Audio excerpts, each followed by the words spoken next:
నమస్తే welcome to morning edition headlines చూద్దాం. Lok Sabha speaker ఎన్నికపై సర్వత్రా ఉత్కంఠ, అధికార ప్రతిపక్షాల మధ్య తీవ్ర పోటీ.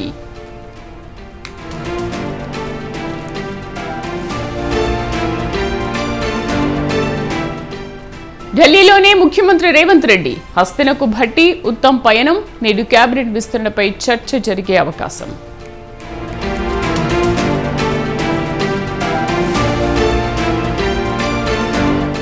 జూనియర్ డాక్టర్ల సమ్మె తాత్కాలిక వాయిదా, ప్రభుత్వ హామీతో సమ్మెను విరమించిన జూడాలు.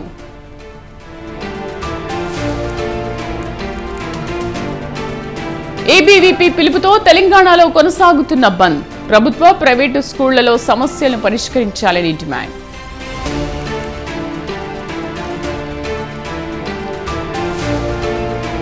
టీ20 వరల్డ్ కప్ లో రేపు సెమీఫైనల్ పోరు, సెమీఫైనల్లో 4 జట్ల మధ్య సమరం.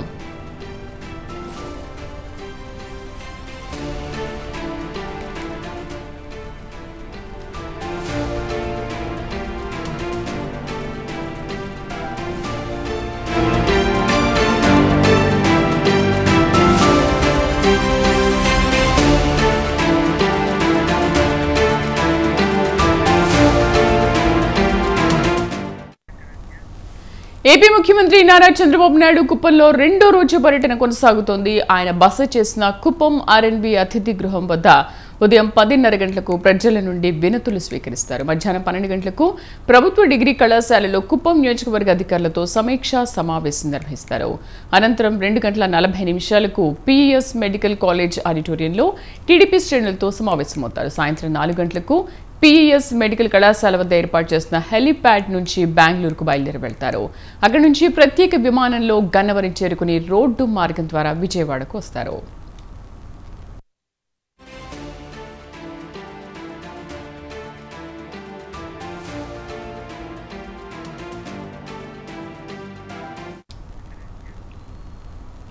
మంగళవారం హంద్రినీవా కాలువ పరిశీలించారు సీఎం. అనంతరం ఆర్టీసీ బస్టాండ్ సమీపంలో నిర్వహించిన బహిరంగ సభలో పాల్గొన్నారు. ఈ సందర్భంగా కుప్పంపై వరాల జల్లు కురిపించారు. కుప్పంలో ఔటర్ రింగ్ రోడ్డు వేస్తామని, అన్ని రోడ్డు అభివృద్ధి చేస్తామని, కుప్పం మున్సిపాలిటీకి 100 కోట్లపైనే ఖర్చు పెట్టి అభివృద్ధి చేస్తాను, కుప్పంలో 4 మండలాలను 10 కోట్ల లెక్కన ఖర్చు పెట్టి అభివృద్ధి చేస్తానని తెలిపారు.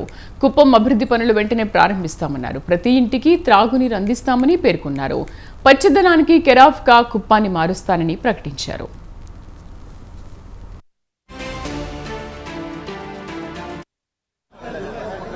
కుప్పంలో గ్రనైట్ మొత్తం దేసేసి మళ్ళా కేజీఎఫ్ ను మరిపించే విధంగా దోపిడీ జరిగింది, అవునా కాదా అని మిమ్మల్ని అడుగుతున్నా. ఒక మాజీ ముఖ్యమంత్రిగా, ఒక ప్రజాప్రతినిధిగా, ఒక ఎమ్మెల్యేగా నేను అక్కడికి పోతే నాకే దిక్కు లేదు. నేను కుప్పానికి వస్తున్నానంటే జీవో నెంబర్ 1 తీసుకొచ్చి మన మీదనే దాడులు చేసి మన వాళ్ళనే కేసులు పెట్టి 30 మందిని దగ్గర 10 మందిని 30 రోజులు జైల్లో పెట్టారు. ఏం తమ్ముళ్ళు మర్చిపోతానా, ఆడబిడ్డలో మర్చిపోతానా అని అడుగుతున్నా. పేదవాళ్ల కోసం పింఛను పెంచడం, పేదవాళ్లకు పింఛన్లు ఇచ్చే విధానానికి శ్రీకారం చుట్టింది నందమూరి తారక రామారావు గారు. మొట్టమొదటిసారిగా 35 రూపాయలు ఆయన పింఛను ప్రారంభించారు. దాన్ని 75 రూపాయలు చేశాను. 2014 నేను ముఖ్యమంత్రి అయినప్పుడు 200 రూపాయలు 1000 రూపాయలు చేశాను. 1000 రూపాయలు 2000 రూపాయలు చేశాను. ఇప్పుడు మళ్ళీ 3000 ఉంటే 4000 రూపాయలు చేశాను. ఏప్రిల్ నుంచి ఇస్తానన్నాను. అందుకే 65,30,000 మందికి జూలై 1వ తారీఖున 7,000 రూపాయలు డబ్బులు ఇచ్చే బాధ్యత. ప్రతి ఒక్క ఎకరాలో వాణిజ్య పంటలు పండిద్దాం, గిట్టుబాటు ధర ఏర్పాటు చేసే బాధ్యత తీసుకుంటాను. మార్కెటింగ్ వస్తువులు ఏర్పాటు చేస్తాను. ఇంకో పక్క పాడి పరిశ్రమ ఈ రోజు 3 లక్షల నుంచి 4 లక్షల లీటర్లు పాలు వస్తున్నాయని చెప్పారు. మన కుప్పంలో 10 లక్షల లీటర్లు పాల ఉత్పత్తి కేంద్రాలు పెట్టాలని,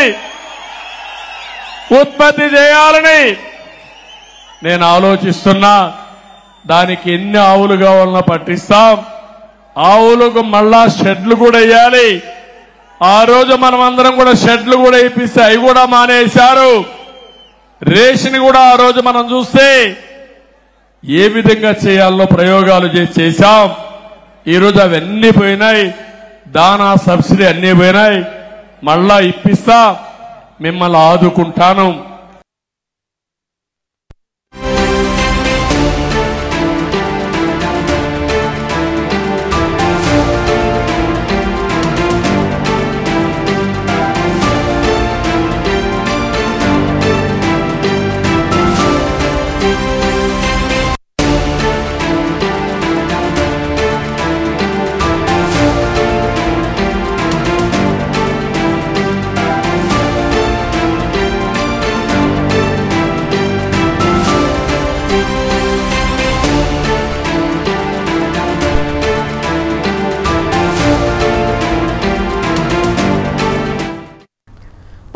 లోక్సభ స్పీకర్ ఎవరైనా దానిపైన ఉత్కంఠ కొనసాగుతూనే ఉంది. ఎప్పట్లాగే సభాపతి పదవిని ఏకగ్రీవం చేసేందుకు ఎన్డీఏ ప్రభుత్వం ప్రయత్నించినా విపక్షాలతో ఏకాభిప్రాయం కుదరలేదు.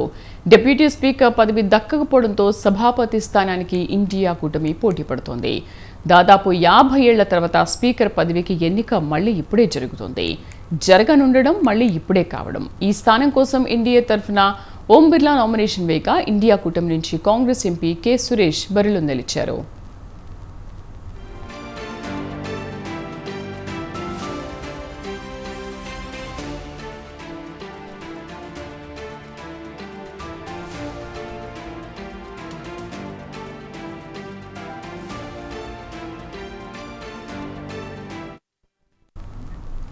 స్పీకర్ పదవిని అధికార పక్షం, డిప్యూటీ స్పీకర్ పదవిని విపక్షం చేపట్టడం ఆనవాయితీగా వస్తోంది. అయితే గత ఎన్డీఏ హయాంలో డిప్యూటీ స్పీకర్ లేకుండానే సభలు నడిచాయి.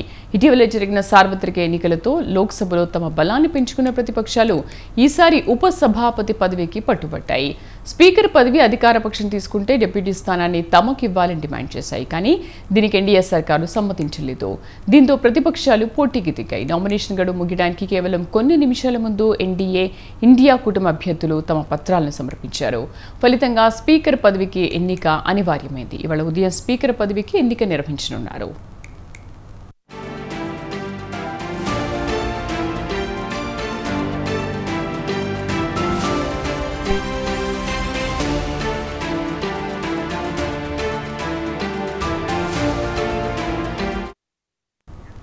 ఇవాళ ఉదయం 11 గంటలకు లోక్సభ స్పీకర్ ఎన్నిక జరగనుంది. అయితే ఎప్పటి నుంచో స్పీకర్ పదవి అధికార కూటమి చేపడుతుండగా విపక్ష పార్టీలకు డిప్యూటీ స్పీకర్ పదవిని ఇచ్చే సంప్రదాయం కొనసాగుతోంది. కేంద్రంలో నరేంద్ర మోదీ సర్కార్ వచ్చిన తర్వాత ఈ సంప్రదాయానికి తెరపడింది.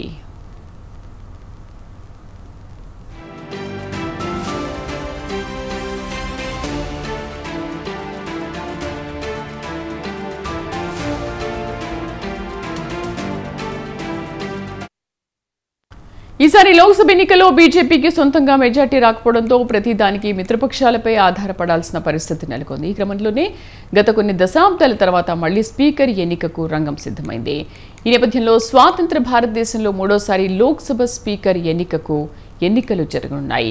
ఇప్పటికే అధికార ఎన్డీఏ కూటమి తరఫున గత లోక్సభ స్పీకర్ ఓం బిర్లాను బరిలోకి దించారు.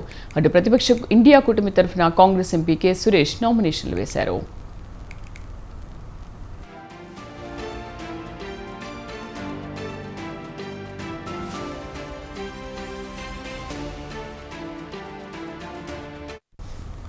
రెండు 2014-2019 లోక్సభ ఎన్నికల్లో వరుసగా 2 సార్లు సంపూర్ణ మెజారిటీ సాధించిన బీజేపీ సొంతంగా ప్రభుత్వాన్ని ఏర్పాటు చేసింది. ఈసారి మాత్రం మెజారిటీ మార్కును 32 స్థానాలు తక్కువ రావడంతో మిత్రపక్షాలతో కలిసి సంకీర్ణ ప్రభుత్వాన్ని ఏర్పాటు చేసింది. ప్రస్తుతం ఎన్డీఏకు 293 మంది సభ్యులు, విపక్ష ఇండియా కూటమికి 234 మంది ఎంపీల బలం ఉంది.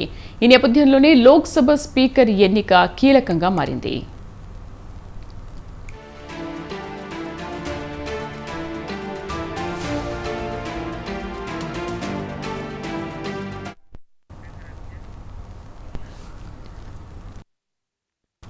లోక్సభ స్పీకర్ను ఎన్నుకునేందుకు నిర్ణీత కాల వ్యవధి అంటూ స్పష్టంగా ఏదీ లేదు. అయితే కొత్త లోక్సభ కొలువు తీరిన తర్వాత వీలైనంత త్వరగా స్పీకర్, డిప్యూటీ స్పీకర్లను ఎన్నుకోవాలని రాజ్యాంగంలోని ఆర్టికల్ 93లో పొందుపరిచారు.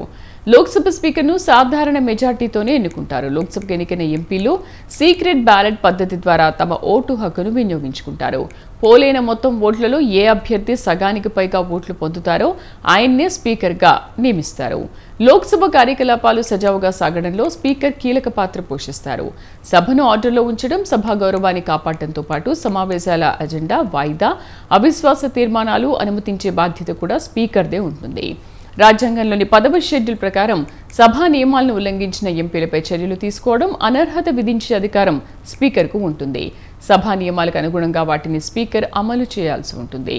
స్పీకర్ నిర్ణయాలను ఎవరూ సవాల్ చేయలేరు. లోక్సభలో సభ్యుడు లేదా సభ్యురాలు అయినప్పటికీ స్పీకర్గా వారు నిష్పక్షపాతంగా వ్యవహరించాల్సి ఉంటుంది.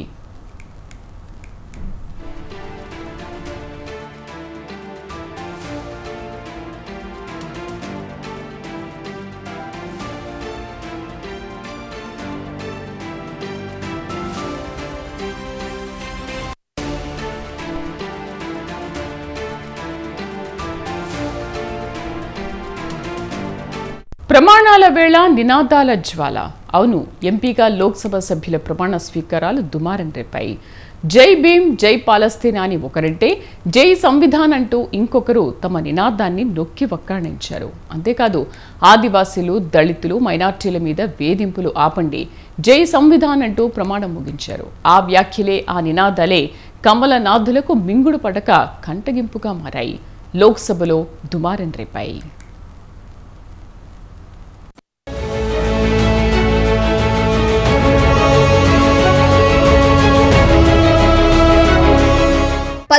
లోక్సభ రెండో రోజు సమావేశాల్లో దుమారం చెలరేగింది. ఎంపీలంతా ప్రమాణ స్వీకారం చేస్తున్న క్రమంలో నినాదాల రచ్చ రాజుకుంది. అసలు ఏం జరిగిందంటే, సభలో తెలుగు రాష్ట్రాల ఎంపీలు ప్రమాణం చేస్తున్న సమయంలో మల్లు రవి, కొండ విశ్వేశ్వరరెడ్డి, ఈటెల రాజేందర్, రఘువీర్ రెడ్డిలతో పాటు హైదరాబాద్ ఎంపీ మజ్లిస్ అధినేత అసదుద్దీన్ ఓవైసీ ప్రమాణ స్వీకారం చేశారు. అయితే ప్రమాణం చివరిలో జై భీమ్, జై మీమ్, జై తెలంగాణ, జై పాలస్తీనా అని నినదించారు. ఈ నినాదాలతో సభలో గందరగోళం ఏర్పడింది. ఈ వ్యాఖ్యలపై అధికార సభ్యులైన బీజేపీ నేతలు తీవ్ర స్థాయిలో ఫైర్ అయ్యారు. ఇలాంటి వ్యాఖ్యలు ఎలా చేస్తారంటూ ప్రొటెం స్పీకర్ ను ప్రశ్నించారు.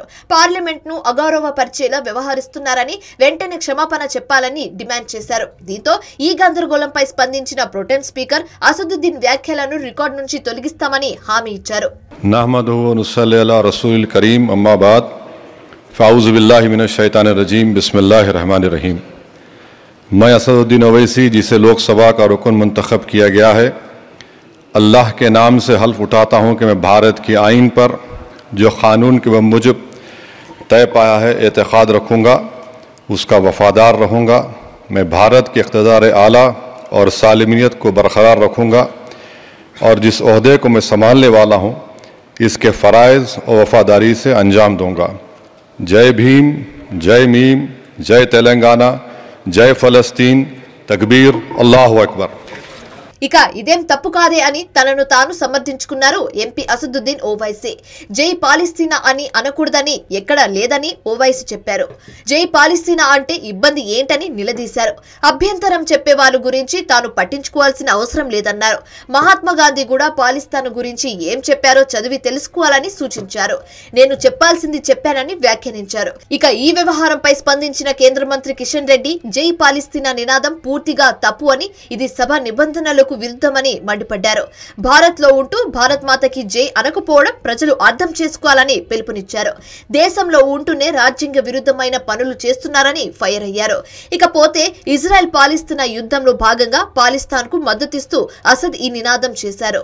జై భీమ్, జై మీమ్ అంటూ బలహీన వర్గాల పట్ల ఉన్న ప్రేమ అభిమానాలను, జై తెలంగాణ అంటూ ప్రాంతీయ అభిమానాన్ని, జై పాలస్తీనా అంటూ యుద్ధ వ్యతిరేకతను తెలిపాడు Asad.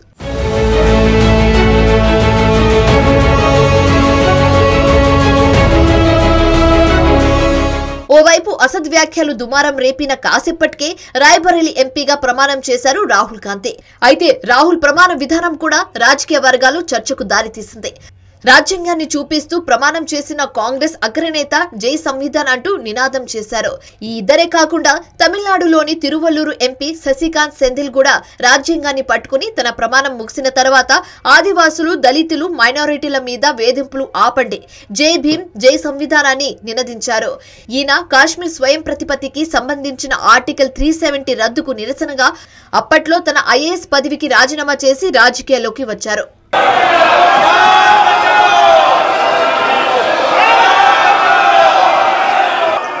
I, Rahul Gandhi, having been elected a member of the House of the People, do solemnly affirm that I will bear true faith and allegiance to the Constitution of India as by law established, that I will uphold the sovereignty and integrity of India, and that I will faithfully discharge the duty upon which I am about to enter. Jai Hind, Jai Samvidhan. மக்களவையின் உறுப்பினராக தேர்ந்தெடுக்கப்பட்ட சசிகாந்த் செந்தில் எனும் நான் சட்டப்பூர்வமாக நிறுவப்பட்டுள்ள இந்திய அரசமைப்பின் மீது உண்மையான நம்பிக்கையும் பற்றுதலும் கொண்டிருப்பேன் என்றும் இந்திய நாட்டின் இறையாண்மையும் ஒருமைப்பாட்டையும் நிலைநிறுத்துவேன் என்றும் நான் மேற்கொள்ள இருக்கும் கடமையை நேர்மையுடன் நிறைவேற்றுவேன் என்றும் உளமாற உறுதி கூறுகிறேன். வாழ்க வையகம், வாழ்க தமிழ், ஜெய் ஜகத். Stop these shameful atrocities against minorities, Dalits and Adivasis. Jai Bhim, Jai Samvidhan.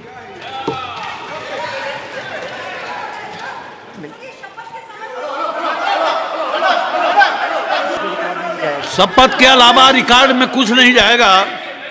शपथ के अलावा रिकॉर्ड में कुछ नहीं जाएगा. మొత్తానికి ఇలా మోదీ సర్కార్పై వ్యతిరేకతను సభముఖంగా తాము ప్రమాణ స్వీకారం చేస్తుండగానే వెళ్లగక్కారు. ఇది ఎన్డీఏ సభ్యులకు ఏమాత్రం మింగుడు పడడం లేదు. అయితే గత కొంతకాలంగా మరోసారి మోదీ ప్రభుత్వం అధికారంలోకి వస్తే రాజ్యాంగాన్ని మార్చేయడం ఖాయమని, ప్రజాస్వామ్యం ఖూనీ అవుతుందని చెప్తూనే వచ్చారు. ఇదే అంశాన్ని ప్రజల్లోకి తీసుకువెళ్లే ప్రయత్నం చేశాయి విపక్ష పార్టీలు. అయితే మూడోసారి కూడా జనం మోదీనే నమ్మారు. కానీ గతసారి కంటే సీట్లు తక్కువ రావడం ఒకందుకు ఇదే కారణమని చెప్పినా తప్పులేదు. ఇప్పటికీ జనం ఆ భయంలో ఉన్నారనే టాక్ వినిపిస్తుంది. రాజ్యాంగాన్ని మార్చేసి హిందూవాదాన్ని నడిపించుకుంటున్నారని, తద్వారా ముస్లిం మైనారిటీలు, ఎస్సీలు, ఎస్టీలు, ఆదివాసులకు అన్యాయం జరుగుతుందన్న భయంలో ఉన్నారు. తమ హక్కులు, రిజర్వేషన్లకు భంగం వాటిల్లే ప్రమాదం ఉందని భావిస్తున్నారు. అయితే ఈ క్రమంలోనే రాహుల్ గాంధీ రాజ్యాంగంతో వచ్చి ప్రమాణం చేయడంతో పాటు జై సంవిధాన్ అన్న నినాదాన్ని నొక్కి చెప్పి పోరాట కేకను వినిపించారనే టాక్ పొలిటికల్ వర్గాల్లో వినిపిస్తుంది.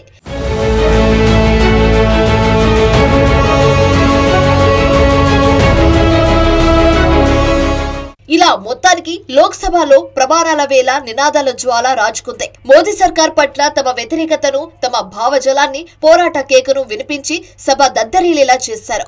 మరి ఈ వ్యాఖ్యలతో ముందు ముందు ఎలాంటి పరిణామాలు చోటు చేసుకోనున్నాయి, పొలిటికల్ గా ఎలాంటి టర్న్ తీసుకోనుంది అనేది వేచి చూడాల్సి ఉంది.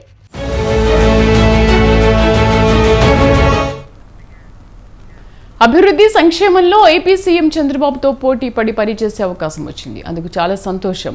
ఈ మాటలు అన్నది ఎవరో కాదు, తెలంగాణ ముఖ్యమంత్రి రేవంత్ రెడ్డి. ఓ ప్రైవేటు కార్యక్రమంలో పాల్గొన్న ఆయన ఈ మేరకు కీలక వ్యాఖ్యలు చేశారు. దీంతో మరోసారి ఇరు రాష్ట్రాల మధ్య సంబంధాలు, అభివృద్ధి, ఇతరత్ర అంశాలు చర్చకొచ్చాయి. అదే సమయంలో రెండు తెలుగు రాష్ట్రాల మధ్య ఉన్న విభజన సమస్యల పరిష్కారం ఎప్పుడు అన్న ప్రశ్నలు వినిపిస్తున్నాయి. ఇప్పటికే త్వరలోనే ఏపీ సీఎంను కలుస్తారని తిరుమల పర్యటనలోనే ప్రకటించారు రేవంత్ రెడ్డి. ఈ నేపథ్యంలో ఏపీ తెలంగాణ సీఎంల సమావేశం ఎప్పుడన్న ప్రశ్న తలెత్తుతోంది. మరి దీనిపై రెండు ప్రభుత్వాల అధినేతలు ఏమంటున్నారు?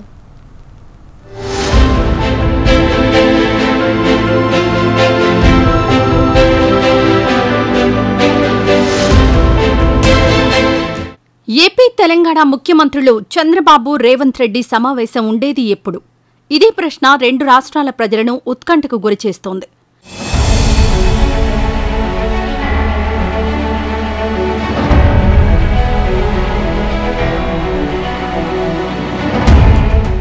నిజానికి కొద్ది రోజుల క్రితమే ఆంధ్రప్రదేశ్లో కూటమి ప్రభుత్వం కొలువు తీరింది. సీఎంగా చంద్రబాబు నాయుడు ప్రమాణ స్వీకారం చేశారు. పరిపాలనకు సంబంధించిన పనులు ఒక్కోటిగా మొదలుపెట్టారు. ఇప్పటికే పోలవరం, అమరావతి పర్యటనకు సైతం వెళ్లి వచ్చారు ముఖ్యమంత్రి. ఇంతవరకు బాగానే ఉన్నా, ఇన్ని పనులు చేస్తూ ఉన్నా ఇరుగు పొరుగునే ఉన్న ఏపీ తెలంగాణ ముఖ్యమంత్రుల సమావేశం ఎప్పుడుంటుందన్నది మాత్రం సామాన్యుల నుంచి ఉన్నత స్థాయి వ్యక్తుల వరకు అందరిలోనూ ఆసక్తి రేపుతోంది.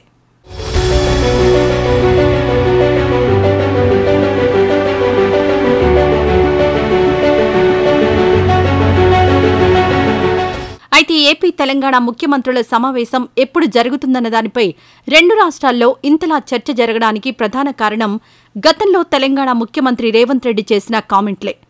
అవును, ఎన్నికల ఫలితాలకు ముందు తిరుమల పర్యటనకు వచ్చిన రేవంత్ రెడ్డి ఫలితాలొచ్చాక కొత్త ప్రభుత్వం ఏర్పాటు కాగానే ఏపీ సీఎంతో సమావేశమవుతారని ప్రకటించారు. ఇప్పుడు ఆంధ్రప్రదేశ్లో నూతన ప్రభుత్వం కొలువు తీరింది. పైగా సీఎం అయింది టీడీపీ అధినేత చంద్రబాబు నాయుడు కావడంతో ఇరువురు సీఎంల భేటీకి సంబంధించి ఆసక్తికర చర్చ సాగుతోంది. ఈ క్రమంలోనే తాజాగా మరోసారి కీలక వ్యాఖ్యలు చేశారు సీఎం రేవంత్ రెడ్డి. ఓ ప్రైవేట్ కార్యక్రమంలో పాల్గొన్న ఆయన ఏపీ సీఎం చంద్రబాబుతో పోటీపడి పనిచేసే అవకాశం వచ్చినందుకు సంతోషంగా ఉందంటూ వ్యాఖ్యానించారు. తర్వాత అభివృద్ధిలో సంక్షేమంలో వారితో పోటీ పడి ఈ రాష్ట్రాన్ని ముందుకు నడిపించే అవకాశం నాకు వచ్చింది. గతంలో 12 గంటలు పనిచేస్తే సరిపోతుంది, అంతకు మించి అవసరం లేదు అనుకునేవాడిని. కానీ ఇప్పుడు వారు 18 గంటలు పనిచేస్తే నేను 12 గంటలతో సరిపెడితే కుదరదు. కాబట్టి మా అధికారులకు మా సహచరులకు మనం కూడా 18 గంటలు పని చేయాల్సిందే. అభివృద్ధి విషయంలో సంక్షేమం విషయంలో పోటీపడి ఈ రెండు తెలుగు రాష్ట్రాలు ప్రపంచానికే ఒక రోల్ మోడల్గా నిలబడాలి అని నేను భావిస్తున్నాను. ఆ దిశగా మా ఆలోచన, మా విధానాలు, మా నిర్ణయం ఉంటుంది. కేవలం ఇదే కాదు, ఎన్నికల ఫలితాలొచ్చిన సమయంలోనే తెలంగాణ సీఎం రేవంత్ రెడ్డి చంద్రబాబుకు కాల్ చేసి శుభాకాంక్షలు చెప్పడం ప్రాధాన్యం సంతరించుకుంది. ఆ సమయంలోనే రెండు రాష్ట్రాల మధ్య పెండింగ్లో ఉన్న విభజన సమస్యల పరిష్కారానికి కృషి చేద్దామంటూ ఆయన ప్రతిపాదించడం, అందుకు చంద్రబాబు సానుకూలంగా స్పందించడంతో రెండు రాష్ట్రాల మధ్య దాదాపుగా 10 ఏళ్ల నుంచి అపరిష్కృతంగా ఉన్న సమస్యలు పరిష్కారమవుతాయన్న ఆశాభావం అందరిలోనూ వ్యక్తమైంది.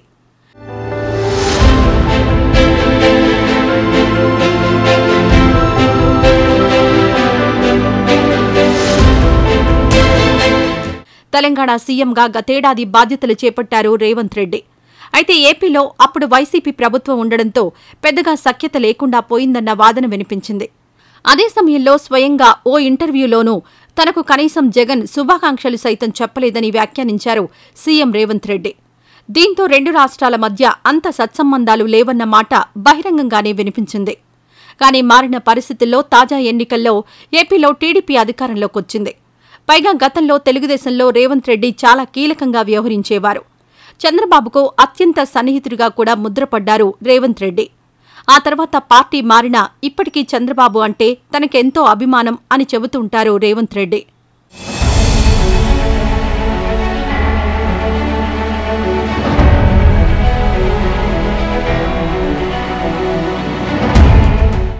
అటు చంద్రబాబు ఇటు రేవంత్ మధ్య ఉన్న ఈ స్నేహబంధమే ఇప్పుడు రెండు రాష్ట్రాల ప్రజల్లోనూ కొత్త ఆశలు రేపుతోంది. పైగా పొరుగు రాష్ట్రమైన ఏపీ సీఎంతో పోటీపడి పనిచేసే అవకాశం వచ్చిందంటూ రేవంత్ రెడ్డి తాజాగా చేసిన వ్యాఖ్యలతో మరోసారి రెండు రాష్ట్రాలకు సంబంధించిన అనేక అంశాలపై చర్చ మొదలైంది. వాస్తవానికి తెలంగాణలో అధికారంలోకి రాకముందు వచ్చిన కొత్తలోనూ పలు కీలక అంశాల్లో బీఆర్ఎస్ వైఖరిపై నిప్పులు చెరిగారు రేవంత్ రెడ్డి. తెలంగాణ అసెంబ్లీ ఎన్నికల పోలింగ్కు సరిగ్గా ఒక్కరోజు ముందు నాగార్జున సాగర్ పైకి ఏపీ పోలీసులు రావడాన్ని తప్పుపట్టిన ఆయన నాటి కేసీఆర్ సర్కార్ ఏం చేస్తుందని విమర్శలు గుప్పించారు. ఇక అధికారంలోకొచ్చి సీఎంగా బాధ్యతలు చేపట్టిన తర్వాత సైతం కృష్ణా ప్రాజెక్టుల విషయంలో కేసీఆర్ వైఖరిపై తీవ్రస్థాయిలో ఫైర్ అయ్యారు రేవంత్ రెడ్డి. ప్రగతి భవన్లో జగన్కు పంచభక్ష పరమాన్నాలు పెట్టి జీవో 203 రాసిచ్చారని ఆరోపించారు. రాయలసీమ ఎత్తిపోతల పథకానికి ప్రగతి భవన్లోనే పునాది రాయి పడిందంటూ ఘాటైన విమర్శలు గుప్పించారు సీఎం రేవంత్ రెడ్డి. అంతేకాదు, రోజా పెట్టిన రాగి సంకటి, రొయ్యల పులుసు తిని రాయలసీమను రతనాలసీమ చేస్తానని చెప్పారంటూ కేసీఆర్పై విరుచుకుపడ్డారు. ఇలా పలు అంశాల్లో రెండు రాష్ట్రాల మధ్య ఉన్న సమస్యలపై విమర్శలు గుప్పించారు రేవంత్ రెడ్డి.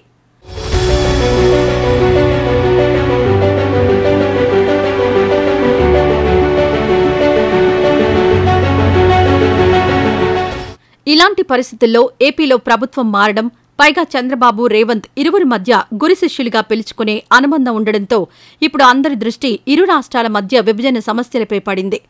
ప్రధానంగా విభజన చట్టంలోని షెడ్యూల్ 9, షెడ్యూల్ 10లో పేర్కొన్న వివిధ సంస్థలు, కార్పొరేషన్ల విభజన ఇంకా పూర్తి కాలేదు. ఇందుకు ప్రధాన కారణం పలు అంశాలపై ఇరు రాష్ట్ర ప్రభుత్వాల మధ్య ఏకాభిప్రాయం లేకపోవడమేనని చెప్పాలి. ఏపీ ప్రభుత్వ పునర్విభజన చట్టం ప్రకారం 89 ప్రభుత్వ కంపెనీలు, కార్పొరేషన్లను 9వ షెడ్యూల్లో పొందుపరిచారు. వాటిలో ఆంధ్రప్రదేశ్ రాష్ట్ర విత్తనాల అభివృద్ధి కార్పొరేషన్, ఆంధ్రప్రదేశ్ రాష్ట్ర వ్యవసాయ పారిశ్రామిక అభివృద్ధి కార్పొరేషన్, ఆంధ్రప్రదేశ్ గిడ్డంగుల కార్పొరేషన్ వంటి ప్రభుత్వ ఆధ్వర్యంలోని కంపెనీలు, కార్పొరేషన్లు ఉన్నాయి.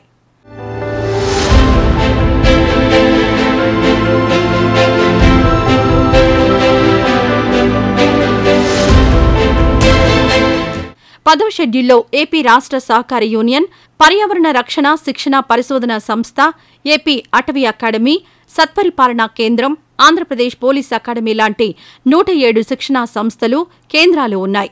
రిటైర్డ్ అధికారి షీలా బిడే సారథ్యంలోని నిపుణుల కమిటీ షెడ్యూల్ 9, 10 సంస్థల విభజనపై సిఫారసులు చేసినా ఇప్పటికీ అవి అపరిష్కృతంగానే ఉన్నాయి.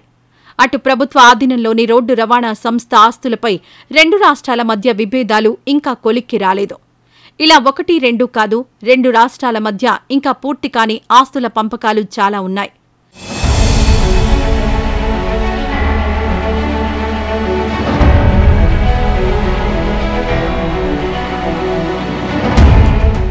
ఇప్పటికే రేవంత్ రెడ్డి నుంచి విభజన సమస్యల పరిష్కారానికి ముందడుగు పడ్డం, అటు చంద్రబాబు నుంచి సానుకూల సంకేతాలు రావడంతో రాబోయే రోజుల్లో ఈ దిశగా మరిన్ని చర్యలుంటాయని భావిస్తున్నారు. దీంతో ఇద్దరు ముఖ్యమంత్రుల సమావేశం ఎప్పుడు ఉంటుందన్న ప్రశ్న తలెత్తుతోంది. అయితే ఏపీలో పాలన ఇప్పుడే మొదలు కావడంతో ఇరువురి భేటీకి మరికొన్ని రోజులు పట్టే అవకాశం ఉందన్న వాదన వినిపిస్తోంది. ఆ తర్వాత 2 ప్రభుత్వాల నుంచి ఇందుకు సంబంధించిన ఓ ప్రకటన ఉంటుందన్న మాట వినిపిస్తోంది. చూడాలి మరి ఈ భేటీ ఎప్పుడు ఉంటుందో.